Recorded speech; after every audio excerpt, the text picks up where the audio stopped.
नमस्कार आप सबको। आज हम डिस्कस करने जा रहे हैं chapter number 14 measures of central tendency and dispersion, जिसका वेटेज है 13 to 14 marks. Minimum 13 questions, maximum 14 questions from this chapter. Very important chapter है। जैसे मैथमेटिक्स में टाइम वैल्यू ऑफ मनी सबसे ज़्यादा इंपॉर्टेंट चैप्टर है in terms of marks it carries, वैसे ही measures of central tendency बहुत इंपॉर्टेंट चैप्टर है, क्योंकि 40 मार्क्स में 13-14 आउट ऑफ 6 चैप्टर, एक ही चैप्टर 13-14 मार्क्स के लिए आने वाला है। सो ऑब्वियसली बहुत इंपॉर्टेंट चैप्टर है और इजी भी है। ओके, चलिए शुरू करते हैं। सेंट्रल टेंडेंसी एंड डिस्पर्शन, ये दो डिफरेंट कॉन्सेप्ट्स है, सेंट्रल टेंडेंसी एंड डिस्पर्शन। पहले हम शुरू करते हैं सेंट्रल टेंडेंसी। क्या होता है सेंट्रल टेंडेंसी? सो हिंदी में अगर बोले तो केंद्रीय प्रवृत्ति बोलते हैं, केंद्रीय प्रवृत्ति। सो क्या है सेंट्रल टेंडेंसी का मतलब?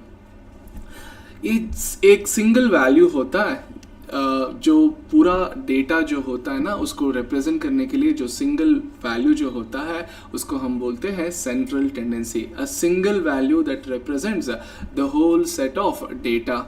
नहीं तो the value around which most of the observation get clustered or concentrated। एक ऐसे सेंट्रल वैल्यू है जिसके सराउंडिंग में ज़्यादा तक ऑब्जर्वेशन क्लस्टर होंगे या कॉन्सेंट्रेट होंगे, वो ही है सेंट्रल टेंडेंसी।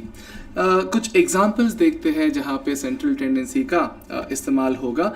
एक एग्जांपल, पहला एग्जांपल है, an IPL team is recognized by high average of wins।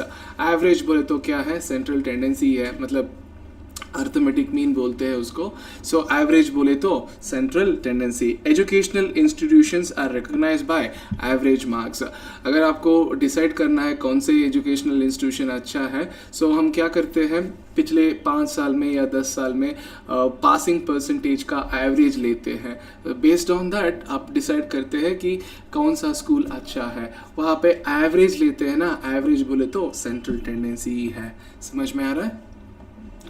चलिए देखते हैं measures of central tendency. So measures of central tendency में अर्थमेटिक मीन है, median, partitions, mode, geometric mean and harmonic mean. ये है measures of central tendency. चलिए शुरू करते हैं वन बाय वन। पहला मेजर ऑफ सेंट्रल टेंडेंसी है अर्थमेटिक मीन। क्या है अर्थमेटिक मीन का मतलब? Arithmetic mean x bar is summation x by n। Summation x का मतलब क्या है? Sum of all the observations. जब भी ऑब्जर्वेशंस, जब भी डेटा जो दिया हुआ है, अगर वो डेटा अनग्रुप्ड है, क्या मतलब अनग्रुप्ड का? अगर सिर्फ ऑब्जर्वेशंस दिया हुआ है, कोई फ्रीक्वेंसीज नहीं है, तो ऐसे डेटा को हम बोलते हैं अनग्रुप्ड डेटा या रॉ डेटा या इंडिविजुअल डेटा सीरीज। ओके, जिसमें फ्रीक्वेंसी ना हो, उस डेटा को हम बोलते हैं अनग्रुप्ड रॉ डेटा या इंडिविजुअल डेटा सीरीज। ऐसे डेटा के लिए अगर AM फाइंड आउट करना है तो summation x, sum of all the observation, सारे ऑब्जर्वेशंस को ऐड करना है, और डिनोमिनेटर में n का मतलब क्या है? Number of observations. समझ में आ गया? चलो एक एग्जांपल ले लेते हैं। Find the AM of 5, 10, 15, 25 and 35। अगर आपको अर्थमेटिक मीन फाइंड करना है तो AM लिख सकते हैं, नहीं तो x बार भी लिख सकते हैं। x बार सिंबॉलिक रिप्रेजेंटेशन है अर्थमेटिक मीन के लिए। सो क्या करना है? सारे ऑब्जर्वेशंस को ऐड करना है और डिवाइडेड बाय n करना है। सो ऑब्जर्वेशंस क्या क्या है?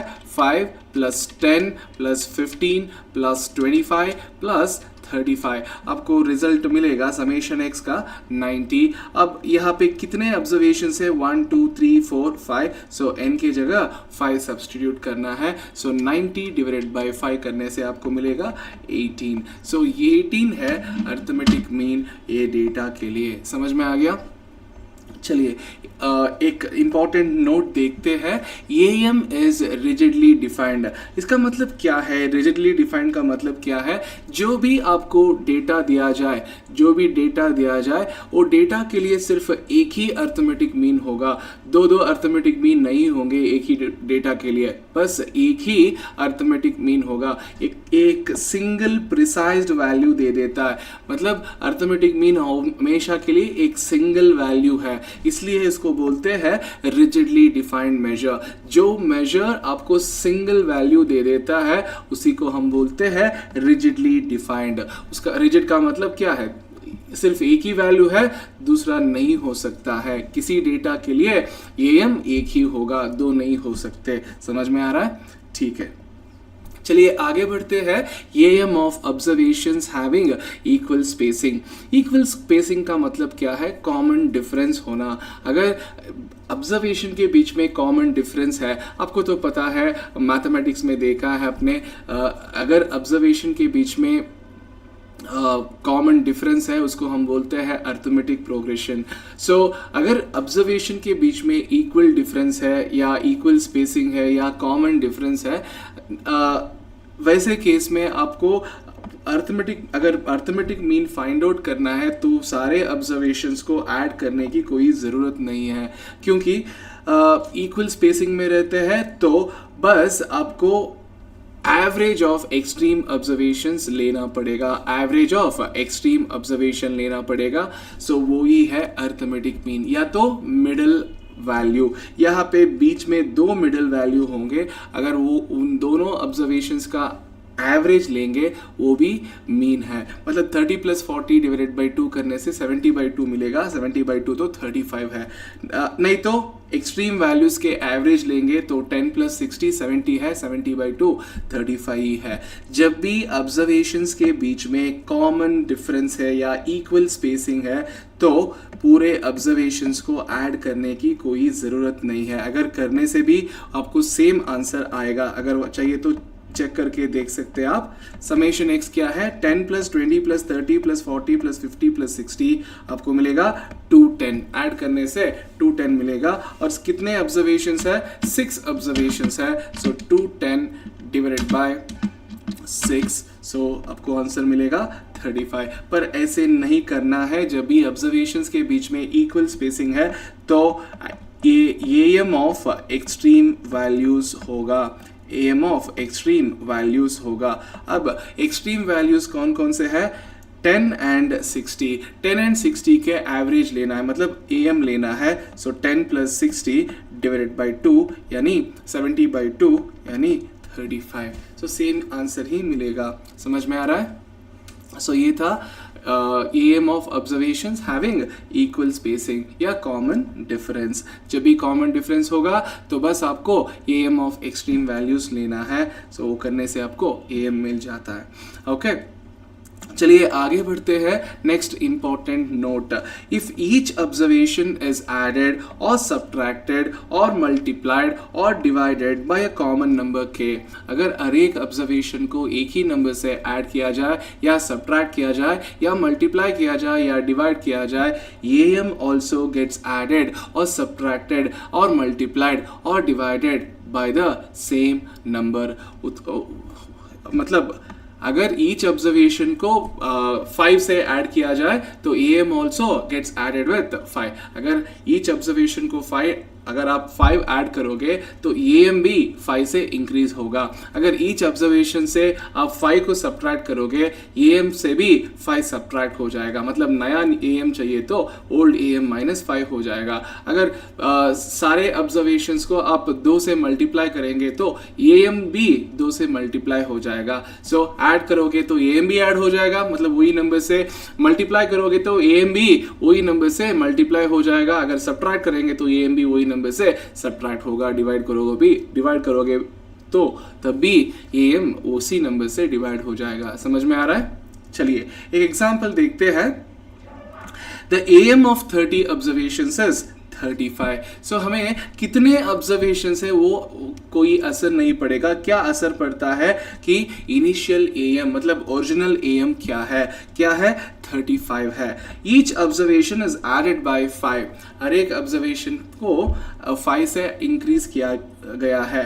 तो अगर ऐसा है तो नया एएम क्या है। So new AM is equal to old AM, पुराना एएम प्लस, यहाँ पे प्लस क्यों होना चाहिए क्योंकि हर एक ऑब्जर्वेशन पे 5 ऐड किया गया है। अगर हर एक ऑब्जर्वेशन पे 5 ऐड किया गया है तो एएम भी 5 से इंक्रीज हो जाएगा। मतलब कौन से नंबर से 5 से। ओल्ड एएम कितना है यहाँ पे 35 है और 5 ऐड किया जाए तो 40 हो जाएगा। ये है नया am.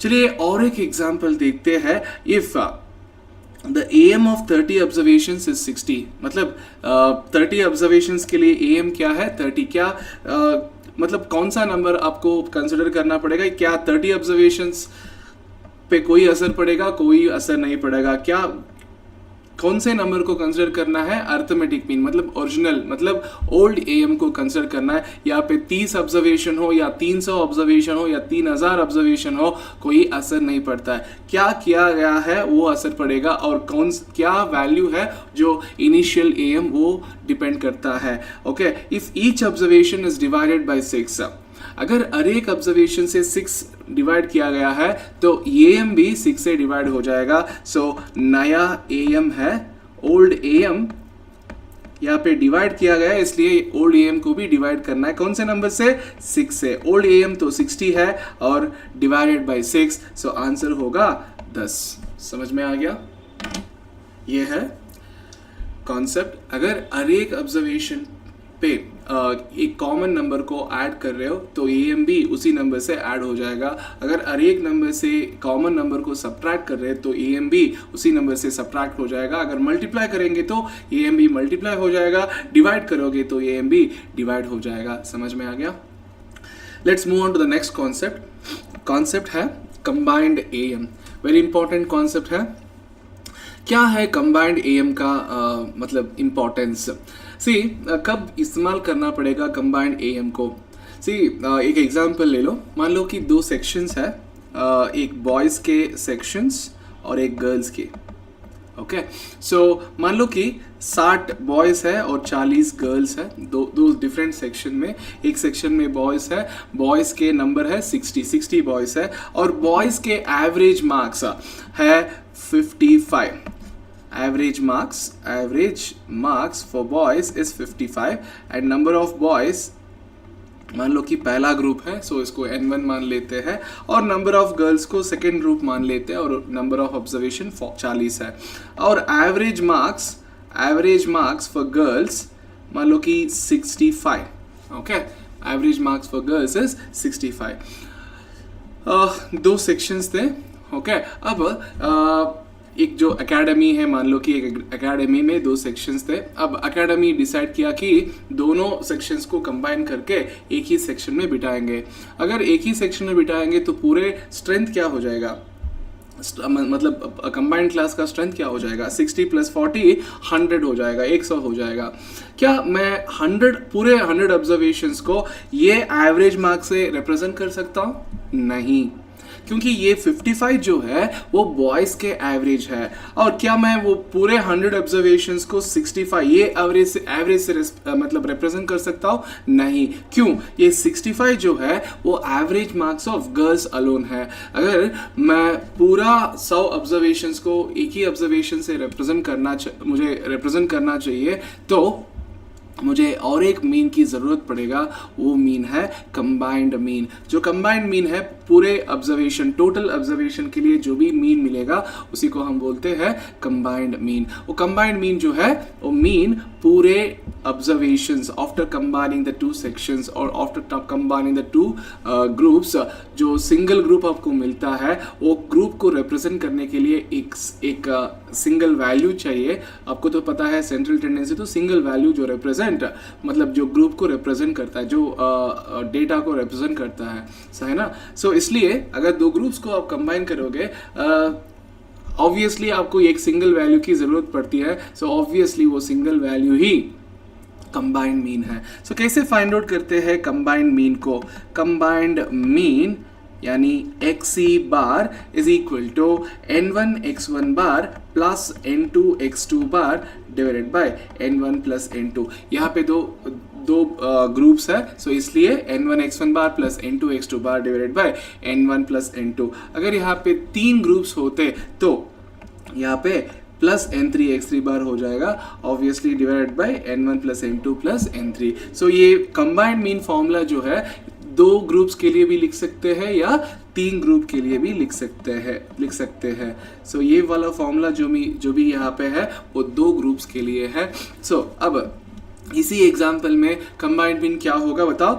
Average marks for boys को हम बोलते हैं X1 bar, average marks for girls ये सेकेंड ग्रुप की मीन है, सो इसलिए X2 बार है। सो कैलकुलेशन करेंगे। अब न्यूमरेटर में N1 X1 बार है, सो N1 का वैल्यू 60 इंटू X1 का वैल्यू 55। अब इसको स्टोर करना है, कैसे करेंगे? M प्लस, बाद में N2 इंटू X2 बार, N2 का वैल्यू क्या है? 40 इंटू X2 बार 65 है और ये भी पॉजिटिव वैल्यू, इसलिए M प्लस दबाएंगे और MRC प्रेस करेंगे। सो आपको 5900 मिलेगा, वो न्यूमरेटर का रिजल्ट है। अब डिवाइड बाय क्या करना है? N1 plus N2, N1 plus N2 का रिजल्ट क्या है? 60 प्लस 40 तो 100 है, डायरेक्टली 100 फीड करो, आपको आंसर मिलेगा 59। So combined mean for both the groups is 59। समझ में आ गया? अगर 2 ग्रुप्स है, 2 ग्रुप्स के number of observation and arithmetic means दिया हुआ है, तो अगर आपको कंबाइंड मीन फाइंड आउट करना है तो क्या करना है? N1 X1 bar plus N2 X2 bar divided by N1 plus N2। समझ में आ गया? ये कंबाइंड मीन में 2 तरीके के प्रॉब्लम हो सकते हैं। पहला टाइप का प्रॉब्लम क्या है? अगर क्वेश्चन में फाइंड द कंबाइंड AM पूछा है तो वो टाइप 1 है, मतलब स्ट्रेट क्वेश्चन है, यूजिंग दिस फॉर्मूला आपको XC बार मिल जाएगा। दूसरे तरीके के क्वेश्चन में कंबाइंड मीन दिया जाएगा और आपको mean of one of the group find out करना है, इधर X2 बार नहीं तो X3 बार। अगर 2 ग्रुप्स होंगे तो X2 बार को फाइंड आउट करना पड़ेगा और 3 ग्रुप्स होंगे तो X3 बार को फाइंड आउट करना पड़ेगा। सो यहाँ पे 2 तरीके के क्वेश्चन होंगे। पहला तरीके का क्वेश्चन क्या है? क्वेश्चन में लास्ट में पूछा जाएगा find the combined AM, combined AM बोले तो XC बार को फाइंड आउट करना है। दूसरे तरीके के क्वेश्चन में क्या है? कंबाइंड मीन दिया जाएगा, आपको फाइंड आउट करना है arithmetic mean of one of the groups. Question में दिया जाएगा find the AM of remaining observation. जब भी क्वेश्चन में AM ऑफ रिमेनिंग ऑब्जर्वेशन ऐसे कुछ दिया जाएगा तो वो टाइप 2 वाला क्वेश्चन है। पहले देखेंगे टाइप 1 वाला क्वेश्चन कैसे करते हैं। चलिए, देयर आर 2 ग्रुप्स। कितने ग्रुप्स है? 2 ग्रुप्स है। पहला ग्रुप में कितने ऑब्जर्वेशंस है? 60 ऑब्जर्वेशन है। दूसरे ग्रुप में 40 ऑब्जर्वेशंस है। 60 and 40 as respective number of observation. 60 को मैं N1 मान लेता हूँ और 40 को N2 मान लेता हूँ। और ये 60 एंड 70 क्या है? As the respective AM। So 60 को X1 बार मानना है और 70 को X2 बार मानना चाहिए। अब फाइंड आउट करना है कंबाइंड AM को। कंबाइंड AM का फॉर्मूला क्या है? XC bar is equal to N1 X1 bar plus N2 X2 bar divided by N1 plus N2। अब क्या करना है? न्यूमरेटर फाइंड आउट मतलब सॉल्व करना है। N1 का वैल्यू 60 इंटू X1 बार है, सो X1 बार का वैल्यू क्या है? 60। 60 इंटू 60 ये पॉजिटिव है, इसलिए M प्लस दबाएंगे और N2 इंटू X2 बार, N2 का वैल्यू क्या है? 40 इंटू X2 बार का वैल्यू 70 और इसको स्टोर करना है, सो M प्लस क्योंकि पॉजिटिव है। अब इसका रिजल्ट निकालना है तो MRC दबाएंगे, बाद में divided by N1 plus N2। N1 plus N2 का मतलब क्या है? सम ऑफ दीज 2 ऑब्जर्वेशंस कितने हैं? 60 प्लस 40 100, सो डिवाइडेड बाय 100 आपको आंसर मिलेगा 64। समझ में आ गया? क्या समझ में आ गया? ये टाइप 1 वाला क्वेश्चन है। कैसे समझ में आएगा type 1 question? Find the combined mean. अगर last part of the question में फाइंड द कंबाइंड मीन दिया जाएगा तो वो टाइप 1 वाला क्वेश्चन है। वहां पे आपको XC बार फाइंड आउट करना है। सो ये था टाइप 1। चलिए देखते हैं type 2 question on combined mean. Type 2 question में आपको कंबाइंड मीन दिया जाएगा, मतलब क्वेश्चन में combined mean is so much ऐसे नहीं दिया जाएगा, आपको आइडेंटिफाई करना है जो कंबाइंड मीन दिया है नहीं है। सो ये वाला क्वेश्चन में मतलब टाइप 2 वाला क्वेश्चन को कैसे आइडेंटिफाई करें। Question last part of the question में देखो, एएम ऑफ रिमेनिंग ऑब्जर्वेशन पूछा गया है।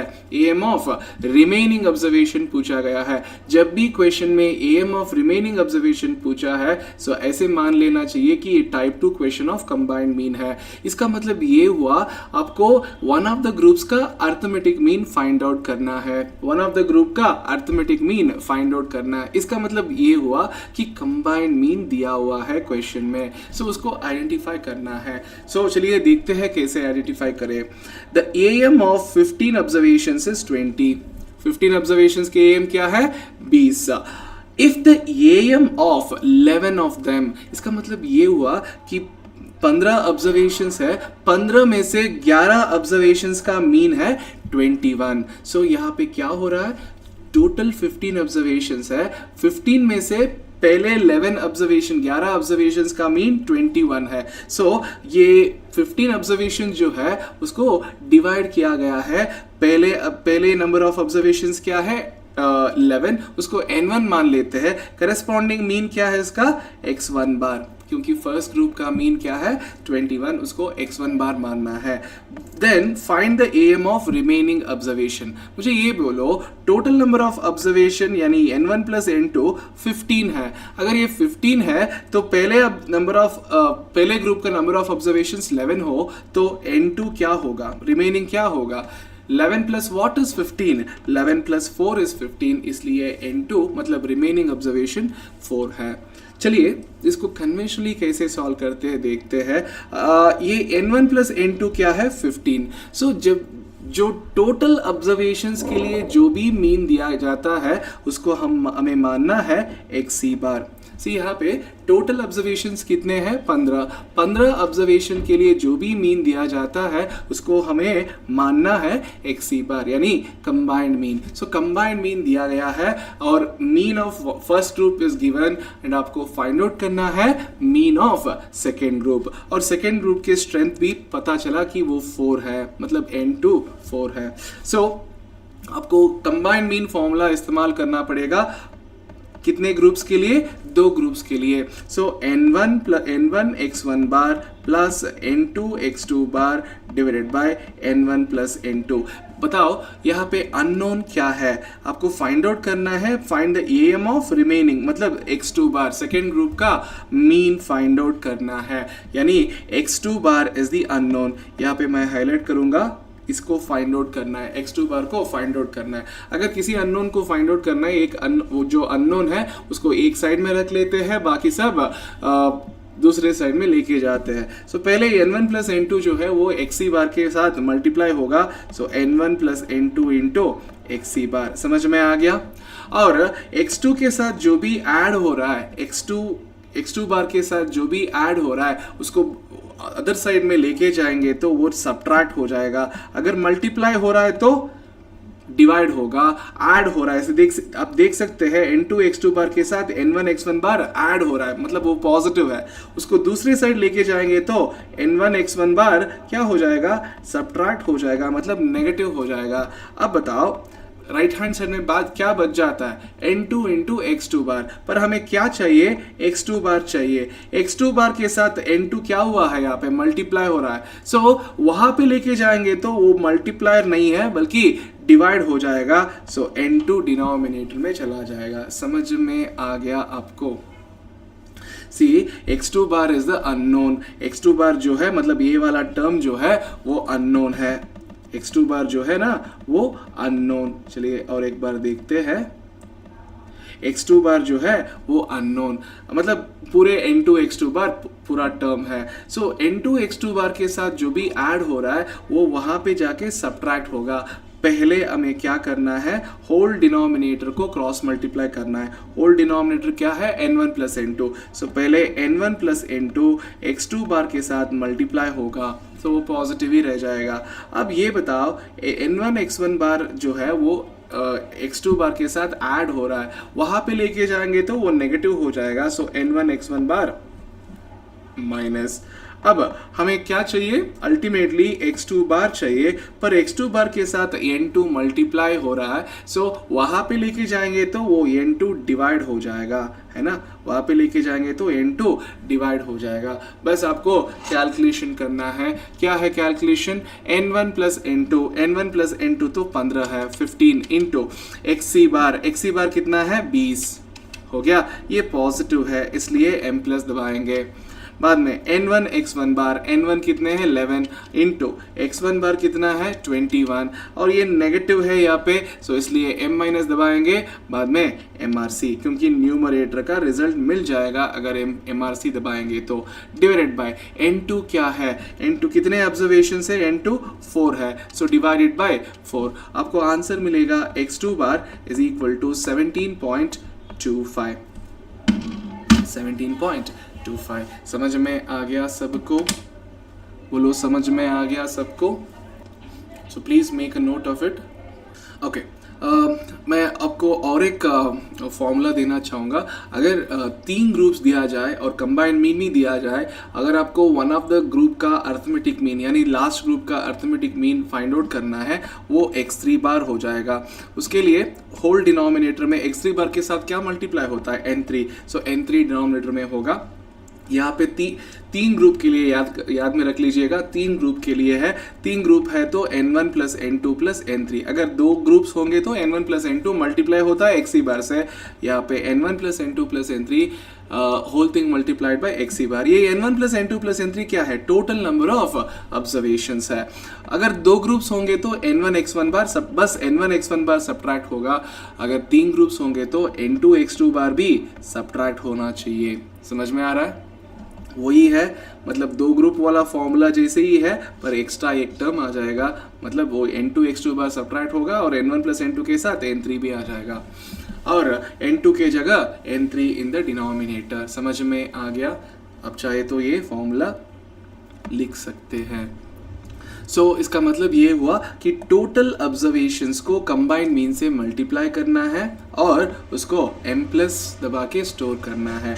बाकी जो भी अदर ग्रुप का इंडिविजुअल ग्रुप्स के इन्फॉर्मेशन है, मतलब इंडिविजुअल ग्रुप के इन्फॉर्मेशन का मतलब क्या है, number of observation in the first group should be multiplied with the corresponding arithmetic mean and to be stored as m minus। बाद में सेकेंड ग्रुप वाला number of observations into arithmetic mean of second group, और ये negative है m plus m minus mrc दबाना है, बाद में डिवाइडेड बाय n3। ये करने से आपको x3 बार, ये x3 बार कब फाइंड आउट करना होगा, जब भी 3 ग्रुप के लिए ग्रुप का इंफॉर्मेशन दिया गया है और उसके साथ find the am of remaining observation पूछा गया है तो वो x3 बार है। अगर 2 ग्रुप के इंफॉर्मेशन दिया गया है, find the am of remaining observation पूछा है तो x2 बार होगा। चलिए और एक क्वेश्चन देखते हैं, आपको और इस एक क्वेश्चन में आइडेंटिफाई करना है क्या ये 2 ग्रुप के इंफॉर्मेशन है या 3 ग्रुप्स के इंफॉर्मेशन है। सो क्या आप मुझे बता सकते हैं ये 2 ग्रुप का इंफॉर्मेशन है या 3 ग्रुप का इंफॉर्मेशन है। एक बार क्वेश्चन पढ़ो। The mean weight of 60 students of a class is 65 kgs। कितने स्टूडेंट्स है क्लास में, 60 स्टूडेंट्स है। ओके, यहाँ पे कहानी खत्म नहीं होती है क्योंकि पिक्चर अभी बाकी है। क्या दिया गया है, if the mean weight of 20 of them का मतलब क्या है, 60 टोटल स्टूडेंट्स है, 60 में 20 स्टूडेंट्स का मीन वेट क्या है। इसका मतलब ये हो रहा है कि टोटल ऑब्जर्वेशंस को ग्रुप में डिवाइड किया गया है, मतलब पहले 20 बोल रहे 60 में पहले 20 बोले तो पहला ग्रुप है n1 और करस्पॉन्डिंग मीन क्या है x1 बार। समझ में आ रहा है, दैट ऑफ अनदर 25 स्टूडेंट, मतलब ये दूसरा ग्रुप का इंफॉर्मेशन है वो n2 है, and am of second group क्या है उसको x2 बार मान लेते हैं। Then find the mean weight of remaining students. अब बताओ mean weight of remaining student पर तो n3 मतलब आपको x3 बार फाइंड आउट करना है, x3 बार मतलब arithmetic mean of second group. बताओ n3 क्या होगा, टोटल तो 60 है, पहले ग्रुप में तो 20 ऑब्जर्वेशंस है, 20 स्टूडेंट्स है, सेकेंड ग्रुप में 25 है, 25 प्लस 20 45 हो गया, कितने बचे हैं 15, सो n3 15 हो जाएगा। समझ में आ गया? अब ये फॉर्मूला में वैल्यूज डालेंगे और आंसर निकालेंगे। अब पहले क्या करना पड़ेगा आपको, n1 plus n2 plus n3 यानी टोटल नंबर ऑफ ऑब्जर्वेशन। कितने हैं total number of observation? 60 students है, इसलिए 60 टाइप करते हैं। फॉर्मूला क्या है, n1 plus n2 plus n3 whole thing multiplied by xc bar minus n1 x1 bar minus n2 x2 bar divided by n3। अब देखो, ध्यान से देखो, the mean weight of 60 student, total number of students कितने हैं 60। सो n1 plus n2 plus n3 की जगह 60 type करना है इनटू वो 60 पूरे 60 ऑब्जर्वेशंस के लिए मीन जो भी दिया गया है वही है कंबाइंड मीन। सो 60 इंटू 65, ये पॉजिटिव वाला वैल्यू है, सो m प्लस दबाओ। बाद में पहला ग्रुप का जो भी इंफॉर्मेशन है 20 ऑब्जर्वेशंस है और 70 kgs है, सो 20 इंटू 70, ये नेगेटिव है इसलिए m माइनस दबाना है। बाद में n2 into x2 bar, second group के इंफॉर्मेशन नंबर ऑफ ऑब्जर्वेशंस 25 है और मीन 60 है, सो 25 इंटू 60, ये भी नेगेटिव है इसलिए m माइनस, बाद में mrc, so divided by n3 कितने हैं 15। सो आपको आंसर आएगा 66.6666 kgs। ये है mean weight of remaining students. समझ में आ गया? So please pause the video to note this down. सो जब भी क्वेश्चन में रिमेनिंग पूछा गया है तो ऐसे तरीके से करना है। जब भी क्वेश्चन में कंबाइंड मीन पूछा गया तो एक्सी बार स्ट्रेट अवे, कोई रीअरेंजमेंट ऑफ टर्म्स की ज़रूरत नहीं है। समझ में आ गया? चलिए एक नोट पॉइंट ले लेंगे। मैं आपको और एक एग्जाम्पल क्वेश्चन देना चाहूँगा।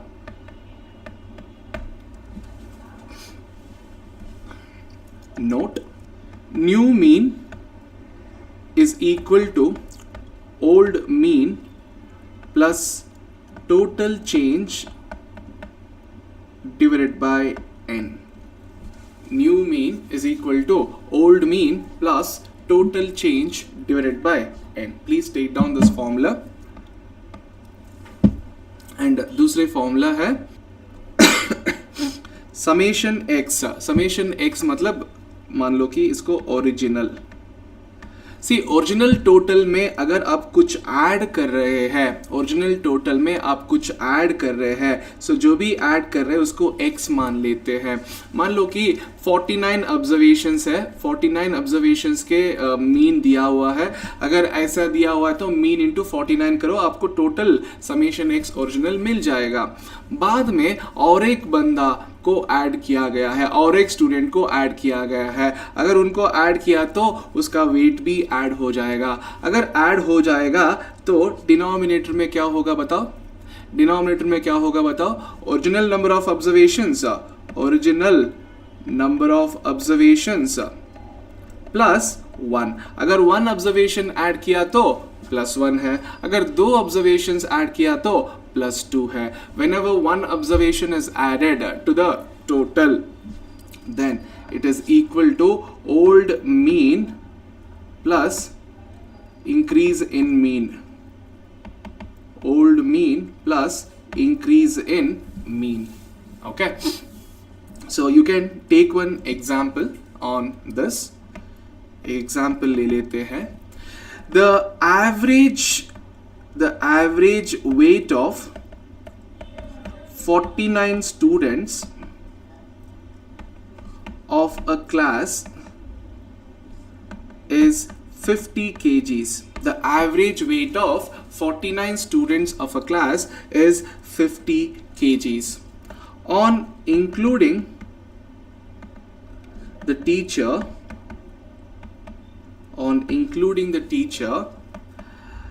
the average weight increases by 0.4. Average weight increases by 0.4. Find the weight of principal.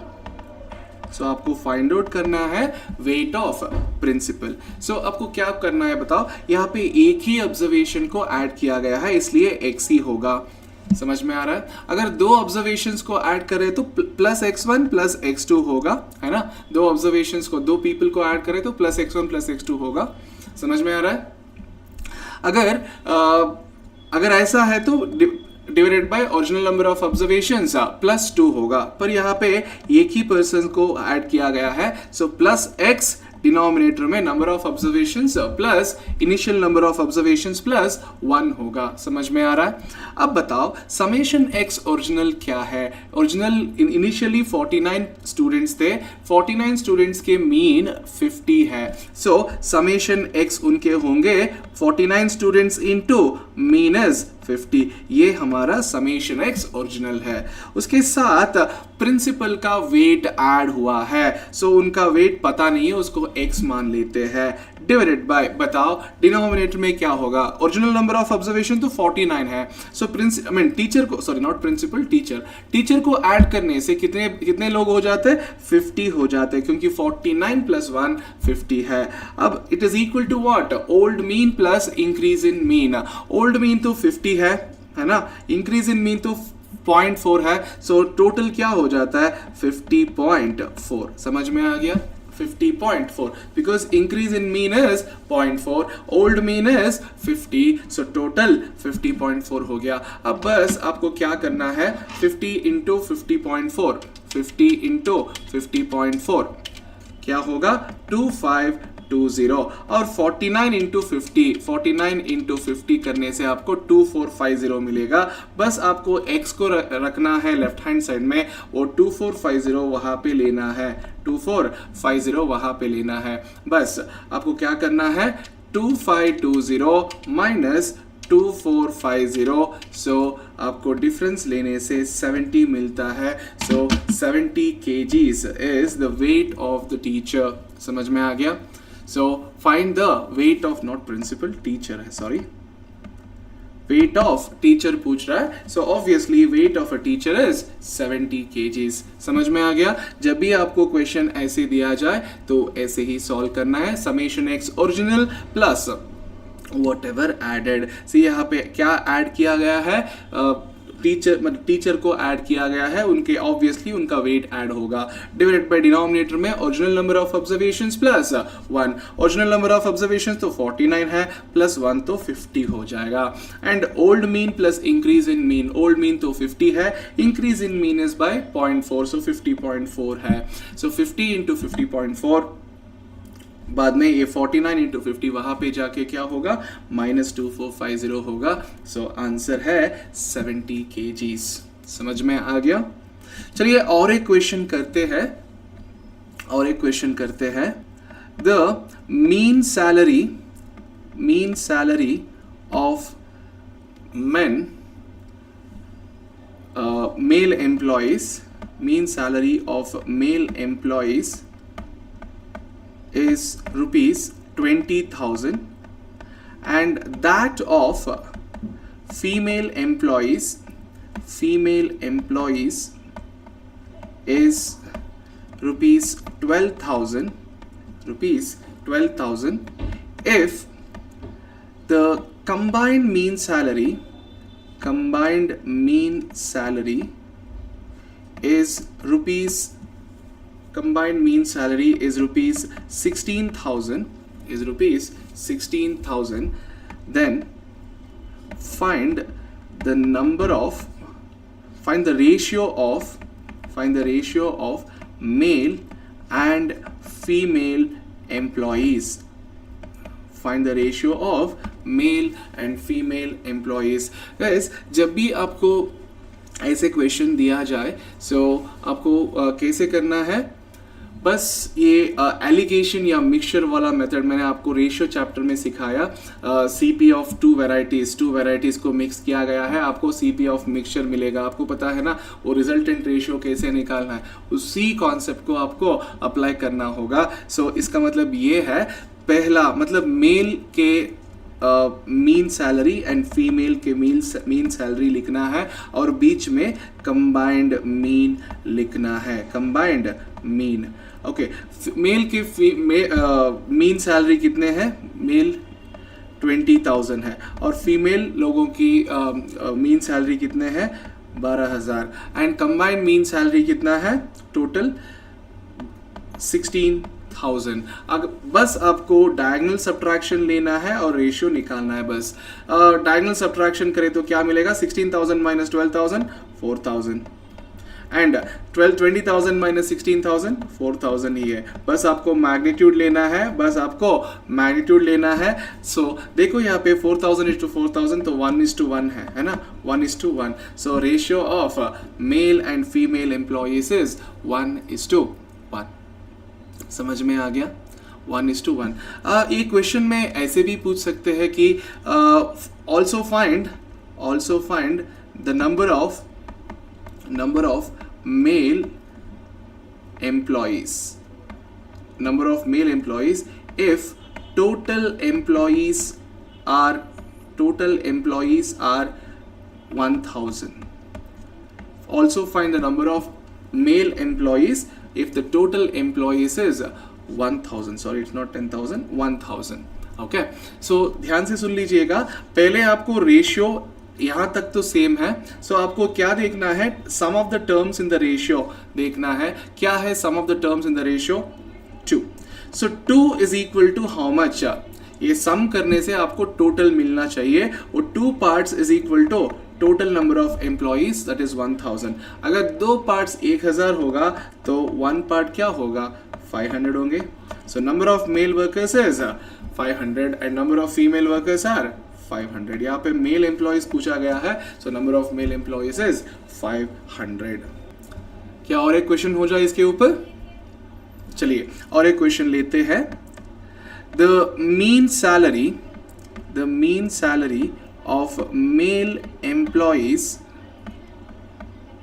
Is rupees 15,000 and that of female employees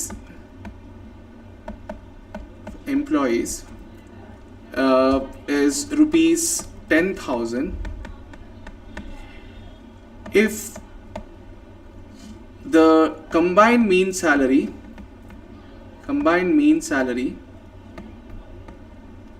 is rupees 12,000, combined mean salary is rupees 12,000, then find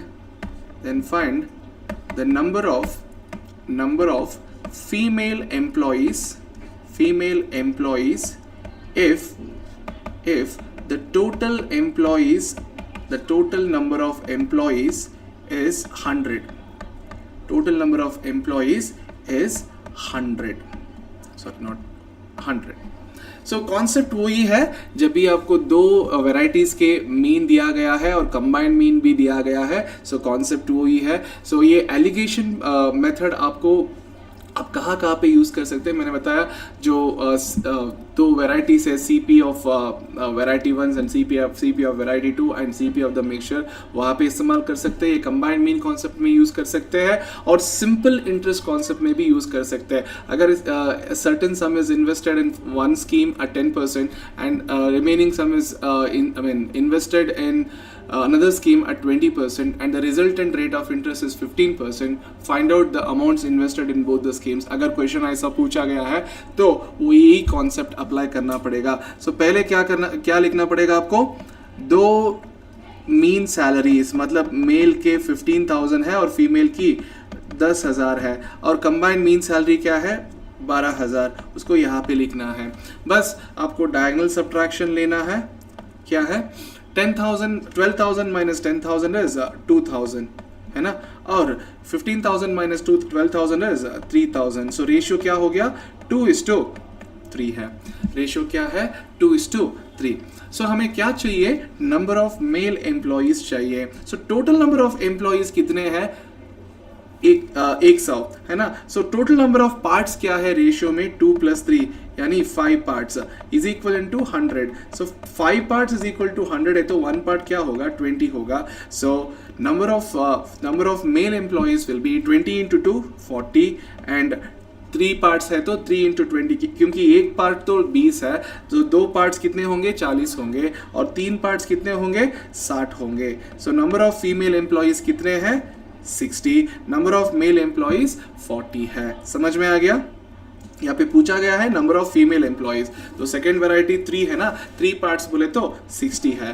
पहला variety 2 है ना, 2 parts है ना, 2 parts बोले तो 40 है। So number of male employees are 40, number of female employees are 60।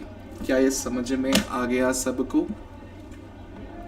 चलिए आगे बढ़ते हैं नेक्स्ट कॉन्सेप्ट की ओर, that is formula on of arithmetic mean for a group data. Group data मतलब क्या है? जब भी ऑब्जर्वेशन के साथ फ्रीक्वेंसी दिया जाए। सो ग्रुप डेटा में 2 तरीके हो सकते हैं, क्या क्या है? डिस्क्रीट ग्रुप डेटा या कंटिन्यूस ग्रुप डेटा। कंटिन्यूस में और 2 टाइप्स है, क्या क्या है? Exclusive and inclusive. चलिए देखते हैं। Without shift of origin and change of scale, क्या मतलब है शिफ्ट ऑफ ऑरिजिन का? Shift of origin means adding और subtracting each observation by a common number. अगर हर एक ऑब्जर्वेशन को सेम नंबर ऐड करेंगे या तो सेम नंबर सब्ट्रैक्ट करेंगे तो उसको शिफ्ट ऑफ ऑरिजिन बोलते हैं। चेंज ऑफ स्केल बोले तो हर एक ऑब्जर्वेशंस को सेम नंबर मल्टीप्लाई करेंगे या डिवाइड करेंगे, वो प्रोसेस को हम चेंज ऑफ स्केल बोलेंगे। So shift of origin, change of scale, उसको कलेक्टिवली हम बोलते हैं step deviation. Shift of origin and change of scale collectively उसे बोलते हैं हम step deviation method. So shift of origin का मतलब क्या है? प्लस और minus with each observation, plus or minus of a common number to each observation. Each observation is added or subtracted by a common number, उसको हम बोलते हैं shift of origin. Each observation is multiplied or divided by a common number, उसको हम बोलते हैं change of scale. सो पहले हम देखने वाला है विदाउट द स्टेप डेविएशन, मतलब without step shift of origin and change of scale, what is the formula for mean. See आपको फॉर्मूला फॉर मीन पता है फॉर अनग्रुप डेटा, क्या है? Summation x by n। इसी फॉर्मूला को हम expand कर सकते हैं फॉर ग्रुप डेटा। कैसे है? सी अनग्रुप डेटा में फ्रीक्वेंसी नहीं होता, इसलिए समेशन x बाद, यहाँ पे x के साथ फ्रीक्वेंसी भी होगा। सो ये समेशन सिर्फ x नहीं है, समेशन fx होगा। और अनग्रुप डेटा में स्मॉल n होगा डिनोमिनेटर में, स्मॉल n मतलब नंबर ऑफ ऑब्जर्वेशंस है, पर ग्रुप डेटा में small n is replaced by capital N। यहाँ पे कैपिटल N का मतलब है summation of all the frequency, यानी सम ऑफ ऑल द फ्रीक्वेंसी। ये समेशन f इंटू एक्स जो है ना, इसको एक ही स्टेप में कैलकुलेटर में फाइंड आउट कर सकते हैं। कैसे है? पहले first frequency has to be multiplied with first x value and after multiplication m plus, f2 into x2 m plus, f3 into x3 m plus and so on. ये है arithmetic mean formula for without step deviation. अगर step deviation करे तो formula क्या होगा? Formula है a plus summation F D divided by n into C. यहाँ पे d जो है वो x minus a by c है। यहाँ पे ये क्या है? a का मतलब है अज्यूम्ड मीन, a का मतलब है अज्यूम्ड मीन, और c जो है ना उसको हम बोलते हैं क्लास लेंथ या क्लास विड्थ, क्लास लेंथ या क्लास विड्थ। ये है formula for with step deviation या with shift of origin and change of scale. चलिए एक एग्जांपल देखते हैं ऑन AM। सी यहाँ पे हमें अर्थमेटिक मीन फाइंड आउट करना है। जो दिया गया है वो कंटिन्यूस ग्रुप डेटा है, पर क्लास इंटरवल्स दिया हुआ है। सो आपको पता है ग्रुप फ्रीक्वेंसी मतलब फ्रीक्वेंसी डिस्ट्रीब्यूशन के लिए x बार का फॉर्मूला क्या है? Summation fx divided by capital N। यहाँ पे f तो पता है, सारे f तो पता है, पर x तो पता नहीं है। जब भी क्लास इंटरवल दिया जाएगा तो x का वैल्यू कैसे फाइंड आउट करता है? x is nothing but the class mark, x is nothing but class mark। Class mark बोले तो mid value of each class interval. अब बताओ 0 to 10 what is the mid value? 5 is the mid value। कैसे find out करते हैं? 0 plus 10 divided by 2, so 5 है। so क्या करना चाहिए? पहले f वाला f वैल्यू जो है उसको x से मल्टीप्लाई करना है। so x वैल्यू पहला वैल्यू है 5 एंड करस्पॉन्डिंग f वैल्यू 15 है। सो 15 इंटू 5 कैसे स्टोर करेंगे? m प्लस दबाने से। अब 20 इंटू 20 इंटू बीच वाला वैल्यू क्या है 15, 20 into 15 m plus first storing. अब 25 into 25, 25 into 25 m plus, then 20 into 35, बीच वाला वैल्यू 35 है इसलिए m प्लस, देन 15 इंटू 45, क्योंकि 40 एंड 50 के बीच में मिडिल वैल्यू है 45. स्टोर कैसे करते हैं m प्लस, बाद में MRC divided by capital N. Capital N बोले तो sum of all the frequencies. 15 plus 20 क्या है 35, 35 प्लस 25 60 है, 60 प्लस 20 80 है, 80 प्लस 15 95. सो 95 एक ही टाइम आप एक ही मतलब in one stretch you have to feed the value. You can't do 15 plus 20 plus 25 plus 20 plus 15 in the calculator. वो माइंड में करना है, नहीं तो सेपरेटली करके लिखना है, बाद में डिवाइड करना है. सो आंसर आएगा 25. चलिए और एक बार कैलकुलेशन देखते हैं. पहले आपको करना है f into x with in the summation. पहला f वैल्यू है 15 इंटू पहला x वैल्यू है बीच वाला बिटवीन 0 to 10 इज 5. कैसे स्टोर करेंगे समेशन के लिए m प्लस दबाएंगे. Then 20 into 15, 20 into 15 m plus, बाद में 25 into 25 m plus. Next 20 into 35, 20 into 35 m plus, then 15 into 45 m plus MRC. So 2375 आएगा डिवाइडेड बाय कैपिटल N का वैल्यू है 95. So sum of all the frequencies. So आपको answer आएगा 25. समझ में आ गया, समझ में आ गया. चलो और एक क्वेश्चन देखते हैं. Example 2. Okay, find the value of p such that am for the distribution is 4. distribution का am दिया हुआ है 4. आपको find out करना है unknown value p. so am का फॉर्मूला क्या है summation fx divided by capital N है ना, और दिया हुआ है x बार का वैल्यू क्या है 4. सो हमें अननोन वैल्यू मतलब p को फाइंड आउट करना है. सो कैसे करते हैं, f इंटू एक्स पहले पेयर पता है क्या है 5 into 2, 5 into 2. How do you store m plus, क्योंकि समेशन के लिए हमें you have to store after f into x. So 5 into 2 किया एंड स्टोर किया 5 इंटू 2 m प्लस. अब दूसरे पेयर है 10 इंटू 4, 10 इंटू 4 ये भी पॉजिटिव है सो m प्लस. नेक्स्ट 15 इंटू 6 ये भी पॉजिटिव है m प्लस. 20 इंटू 8 ये भी पॉजिटिव है m प्लस. अब 25 इंटू p नहीं कर सकते, अभी MRC दबाओ, आपको रिजल्ट आएगा 300. बट 300 जो है उसको 25 इंटू p से ऐड करना है, क्योंकि f इंटू एक्स ये सारे f इंटू एक्स को ऐड करना है. यहाँ तक तो f इंटू एक्स कर दिया कैलकुलेटर में, आपको आंसर निकल के आ गया तो 300. ओके, अब 25 इंटू पी को भी ऐड करना है ना समेशन fx के लिए, इसलिए 25 इंटू पी लिखा है divided by capital N. Capital N का मतलब क्या है, total of all the frequencies. 5 plus 10 15, 15 plus 15 30, 30 plus 20 50, 50 plus 25 कितने हैं 75. And that is equal to 4. ये 4 पे इक्वेट करना है. सो बस 75 इंटू 4 ये करने से आपको 300 आएगा, और राइट हैंड साइड में 300 प्लस 25p है. अब ये 300 माइनस 300 करने से आपको क्या आएगा 0 आएगा. सो 25p. So 0 equal to 25p है तो p is equal to 0 by 25 है, विच इज नथिंग बट 0 ही. समझ में आ गया. So we shall see what is median in the next class. Thank you.